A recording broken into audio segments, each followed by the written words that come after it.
समाजसँग, हाम्रो देशसँग, हाम्रो परिवारसँग अनि एउटा माया भावना सबै कुरासँग जोडिएको एउटा स्पिच, यो भाव छ। यसलाई तपाईँहरू सबैजनाले अनि सुनिदिनुहुन्छ भन्ने मलाई विश्वास छ। मैले चाहिँ सुरु गर्न गइराखेको छु है।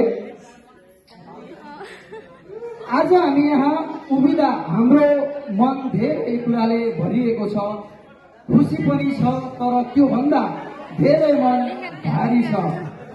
अब हामी हाम्रो प्यारो देश नेपाल छोडेर जापान जान लागिरहेका छौँ। प्लिज एकछिन हल्ला नगरिकन सबै प्रिय साथीहरू सुनिदिनुहुन्छ भन्ने आशा छ है त। यो माटो जहाँ हामी जन्म्यौं, यो देश जसले हामीलाई चिनायो, यो परिवार जसले हामीलाई माया गरेर हुर्कायो, अनि यी सबै छोडेर जानु कति गाह्रो हुन्छ आज हामीले महसुस गरिराखेका छौँ।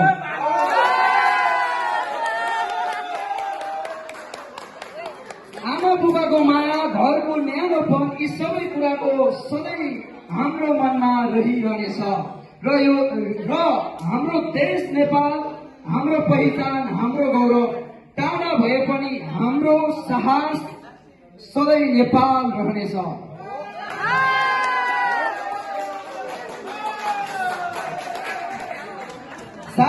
साथीहरू, हामीले सँगै बिताएका ती दिनहरू, हाँसो, रमाइलो, झगडा, रिस अनि फेरि मिलाप, यी सबै सम्झनाहरू हाम्रो जीवनको सबैभन्दा सुन्दर हिस्साहरू हुन्। कहिले हाँस्दा आँसु आउने गरी हाँस्यो, कहिले सानो कुरामा झगडा गर्यो, तर अन्त्यमा हामी सधैँ एक अर्काको साथमै थियौं। जापानिज भाषा सिकाउने सर, तपाईको मार्गदर्शन बिना हामी यहाँसम्म पुग्न सक्ने थिएनौं।